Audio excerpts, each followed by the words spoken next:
Bom dia, meus queridos irmãos. Estamos aqui mais uma vez nessa manhã, né? Nesse dia, para pedir a bênção do Senhor e também meditarmos na palavra de Deus. Foi feita uma pesquisa e diz que as pessoas que leem a palavra todo dia, que meditam de dia e de noite, são o cérebro, o que acontece no cérebro. Foi feita uma pesquisa e mostrou que a ira sai, a prostituição sai, a ansiedade, a aflição, o medo.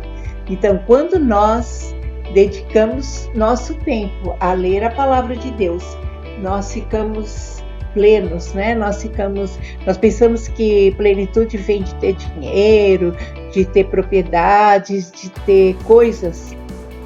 A plenitude vem de um coração que medita de dia e de noite na palavra de Deus. Glória a Deus. Estamos estudando o livro de Provérbios e hoje nós vamos ler Provérbios 29. Maravilhoso, também como os demais, né? Que nós ainda já estamos terminando, né? Mais uns dias terminamos. Glória a Deus pelos ensinamentos. Então nós vamos orar primeiro. Senhor, venha nos abençoar. Tem misericórdia de nós, venha nos dar sabedoria, discernimento. Senhor, nós precisamos, Senhor, entender a Tua palavra, Senhor, e que se faça sangue em nossas veias, coloca com fogo escrito nos nossos corações e nas nossas gerações. Senhor, para que sejamos abençoados, todo aquele que medita de dia e de noite na Tua palavra, como o Senhor disse a Josué, será abençoado e bem-sucedido. Te adoramos nesse dia, em nome de Jesus. Abençoa todo aquele que vai ouvir a palavra. Abençoa, Senhor, liberta, cura, transforma, salva a sua família, no nome de Jesus. Amém. Amém. Queridos, o Provérbios 29 começa assim. Nós poderemos dizer que o Provérbios 29 vai falar das pessoas boas e más. Mas aqui não quer dizer que as pessoas são boas por causa da sua própria justiça. Aqui está dizendo que pessoas boas são aquelas que buscam justificação dos seus pecados no sangue de Jesus. Então, lá em Romanos 9 fala, não há um justo sequer, mas fomos justificados gratuitamente pelo sangue de Cristo. Olha que interessante. E nós vamos ver que do 1 até o versículo 14 vai falar sobre advertências da sabedoria. A sabedoria de Deus, que é o temor de Deus, nos adverte, nos exorta. Quando nós desprezamos, damos as costas a Deus, até onde eu estava falando, né? Que nós lemos o livro de Reis e nós vimos que não é para nós darmos. Ezequias, quando abriu o templo, falou, não deem as costas para Deus. E diz que lá no muro de Jerusalém, né, das Lamentações, as pessoas andam de ré. Quando elas vão para o muro, elas voltam de ré, elas não dão as costas. E assim também nós não podemos dar as costas a Deus. Então, nós não podemos dar as costas à sabedoria de Deus, porque senão nós vamos sofrer. Quando Deus fala, não é porque Ele quer que é autoritarismo, porque não pode ser assim, tem que ser assim. Não, é porque Ele não quer nos ver sofrer. Então, aqui diz assim, a primeira advertência é assim, o homem, versículo 1, que muitas vezes repreendido endurece a cerviz, será quebrantado sem que haja cura. Então, Deus fala uma vez, duas vezes, né? Então, e vai vindo disciplina e ele não entende que a situação difícil que ele está passando é consequência das escolhas dele. E se ele não obedece, não se arrepende, ele vai ser quebrado sem que haja cura, daí não tem mais jeito de voltar. Então, nós vamos expressando a voz do Espírito há tanto tempo que depois não conseguimos mais nos arrepender, não é? Muito triste isso. E aqui no versículo 2 fala que quando se multiplicam os justos, o povo se alegra. Quando, porém, domina o perverso, o povo suspira. enquanto José estava no Egito e ele fazia justiça ali e ele distribuía o alimento, não é? E ele amava o povo, amava primeiro a Deus, por isso que ele amava o povo. O que que aconteceu? Aconteceu que o povo se alegrava, mas quando entrou o faraó, que não conhecia José e começou a deixá-los no trabalho escravo, o povo suspirava e gritava por um libertador, e até Deus enviou Moisés. E nós vamos ver que continua: o homem que ama a sabedoria alegra seu pai, mas o companheiro de prostituta desperdiça os seus bens. Então, uma ruína muito grande é a prostituição.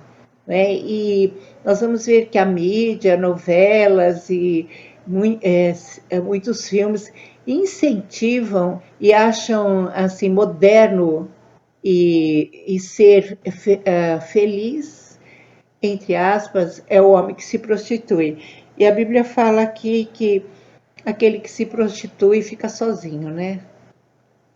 Tem tantas mulheres e depois fica sozinho. Então, aqui vai falar que ele desperdiça os seus bens, bens da vida, bens da saúde, bens da família, não é?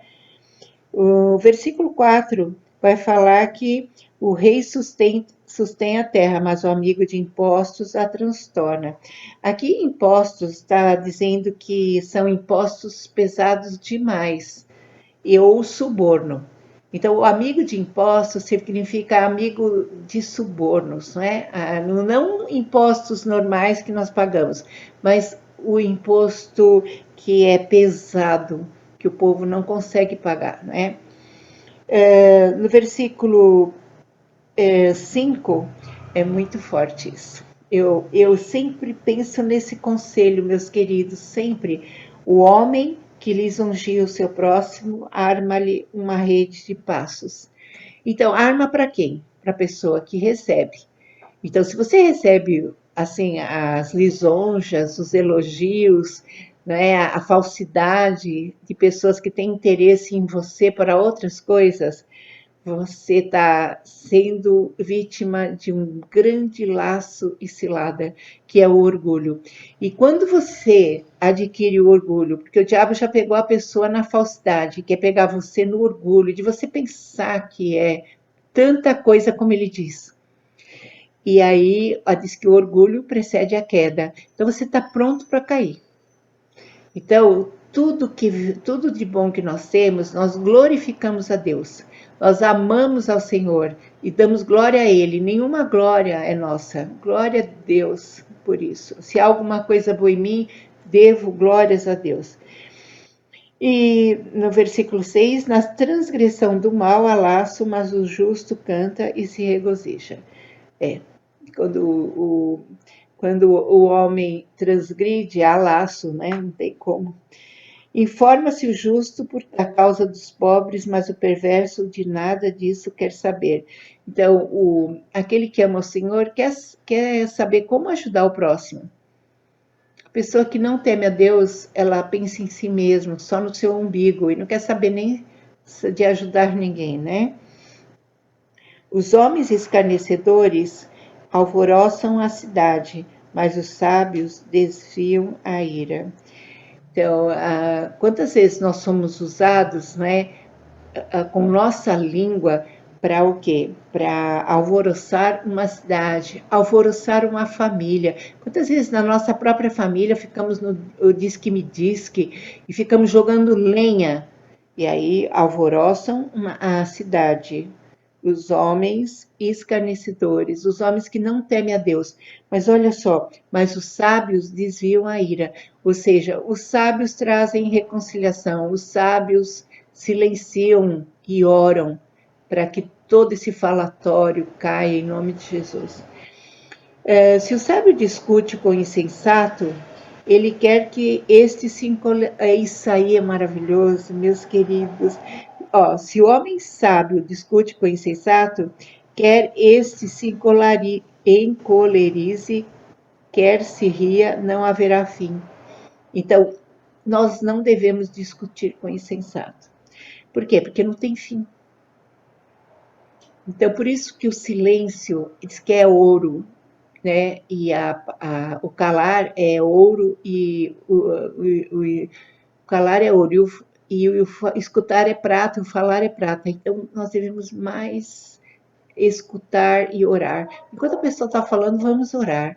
Senhor, abençoa, né? E que pare toda essa confusão em nome de Jesus. Os sanguinários aborrecem o íntegro, ao passo que quantos retos procuram tirar-lhes a vida. Então, na verdade, os homens sanguinários aborrecem aquilo que o íntegro faz, né? E o insensato expande toda a sua ira, mas o sábio, afinal, lhe reprime. O insensato, qualquer coisinha, põe um dedinho, ele explode, né? Assim, põe o dedinho na ferida, pof, ele não tem domínio de si, né? Mas nós vamos ver que o sábio tem domínio próprio. Reprimir é no sentido de ter domínio e entregar aquela dor a Deus, né? E se o governador dá atenção a palavras mentirosas, virão a ser perversos todos os seus servos. Então, aí fala do líder, que não deve dar. Quantas vezes vem falar, né, coisas de outras pessoas, ele dá, se ele der atenção aos mentirosos, né, os governadores, os líderes, o que vai acontecer? Todos os seus servos vão ser mentirosos também, porque ele abriu essa porta. Quando ele abre essa porta, o governo é destruído, né? A casa, a família é destruída. Nós não devemos dar lugar àquilo que vem falar, né? O versículo 13 diz assim, que o pobre e o seu opressor se encontram, mas é o Senhor quem dá a luz aos olhos de ambos. Então, quando tanto o pobre e o opressor podem mudar, né? Podem mudar de metanoia, de mente. É o Senhor que pode abrir os olhos de ambos. O rei que julga os pobres com equidade firmará o trono para sempre. Olha só, o rei que julga os pobres com equidade. Equidade é justiça, com integridade, com verdade, né? Firmará o seu trono para sempre.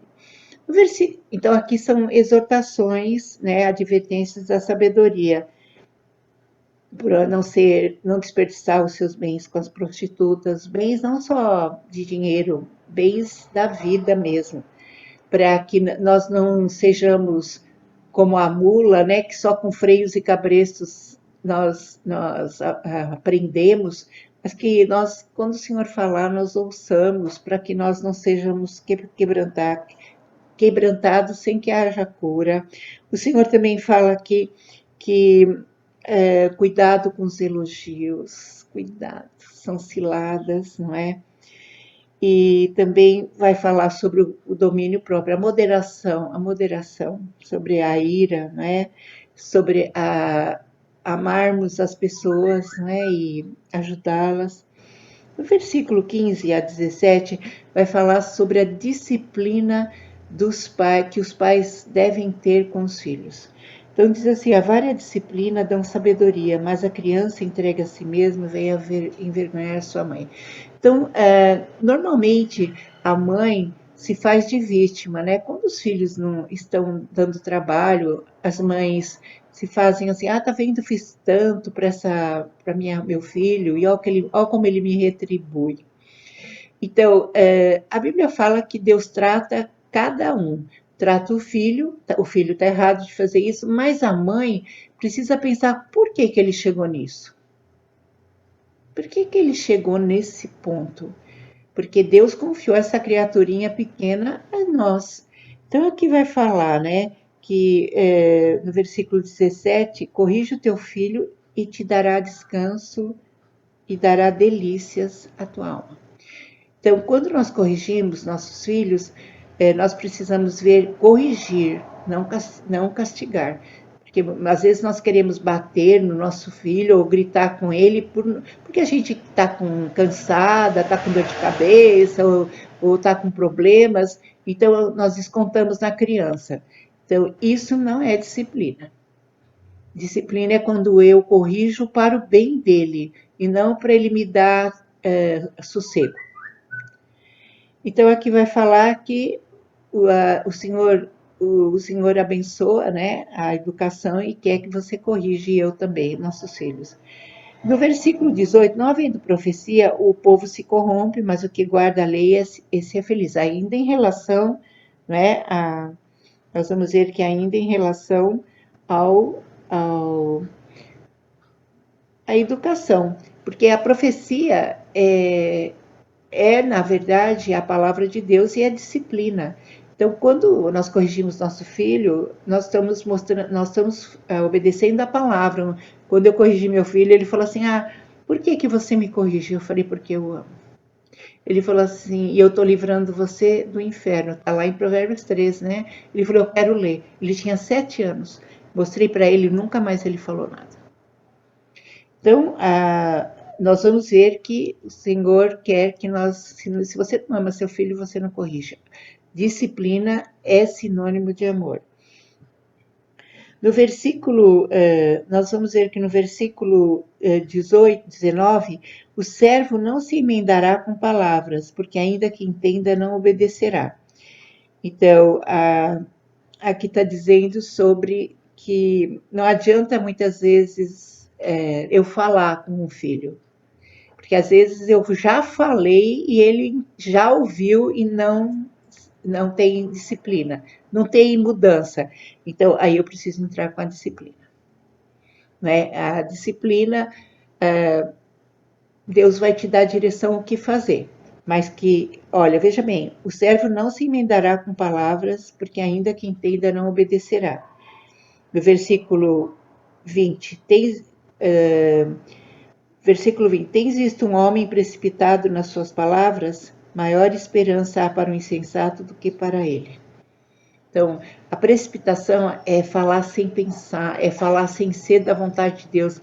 Aí nós, é como uma teia de aranha, armamos armadilhas para o nosso pé, laços, confusão.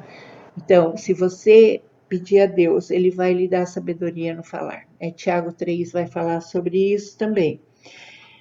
Se alguém mimar o escravo desde a infância, por fim ele quererá ser seu filho. Então, como nós podemos tratar as pessoas com equidade, com justiça, com amor, não é? E ele passa a ser da família, não é verdade? As pessoas, os nossos funcionários, tudo da família, a gente amá-los, né? Como da família. 22, o iracundo levou, agora do 22, também é uma série de advertências em relação à sabedoria. Advertências que a sabedoria nos fala. Quem tem ouvidos para ouvir, ouça, né? Ele diz que o iracundo é aquele homem furioso, irracível. O que ele faz? Ele levanta contendas. Onde ele chega, existe um demônio específico na feitiçaria que traz a confusão. Né? Então a pessoa chega, já arma aquela bagunça, confusão, um diz que me diz que. Olha só, mas o humilde de espírito obterá a honra. Então é como se quisesse chamar atenção, né? É tanta, como se diz, carência, que a pessoa precisa chamar atenção, quer seja por mal, quer seja por bem. Mas olha só, mais humilde do espírito obterá a honra. Aquele que tem um espírito humilde e que mais silencia e ora do que fala, obterá honra. Será visto por Deus, será justificado por Deus. O que tem a parte com o ladrão aborrece a própria alma, ouve as maldições e nada denuncia.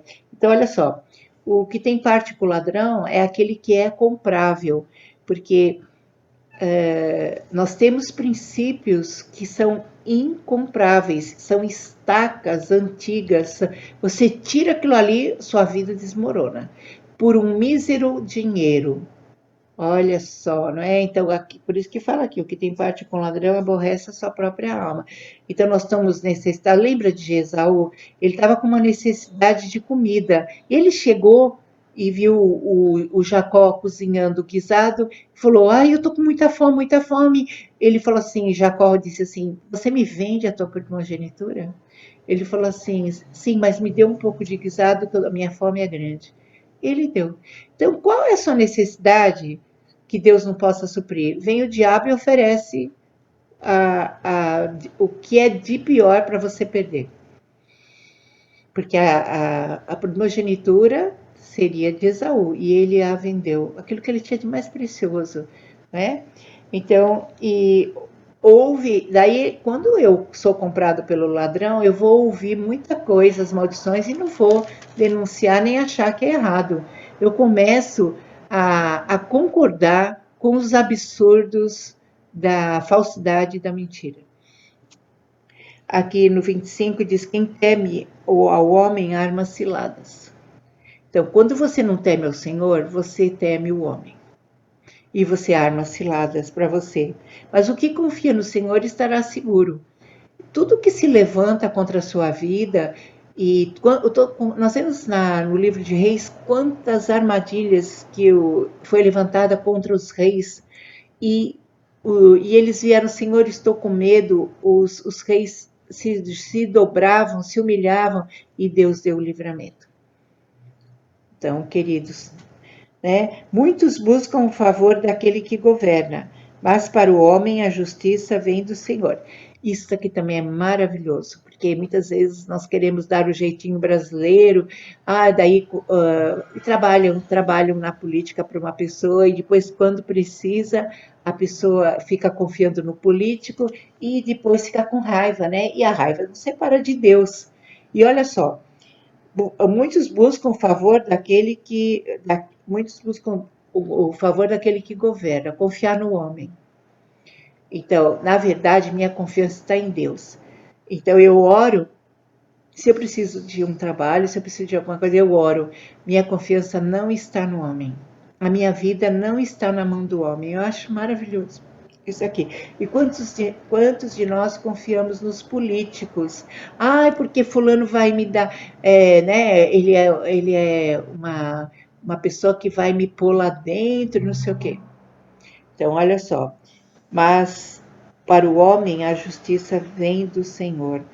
O homem que teme a Deus não vem de político, não vem de homens, né? Porque muitas vezes nem o próprio político pode fazer alguma coisa, mas Deus pode, né? Para o justo, o iníquo é abominação, e o reto no seu caminho é abominação ao perverso. Então, para o justo, aquele que faz contra a lei de Deus é uma abominação. E para o iníquo é o contrário.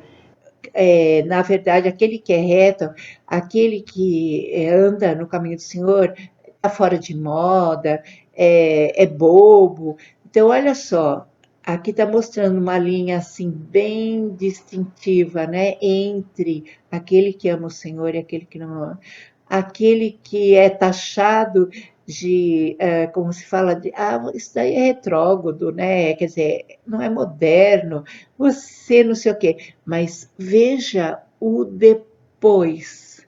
Porque nos filmes e também na mídia, a pessoa transgride a lei de Deus e parece muito feliz.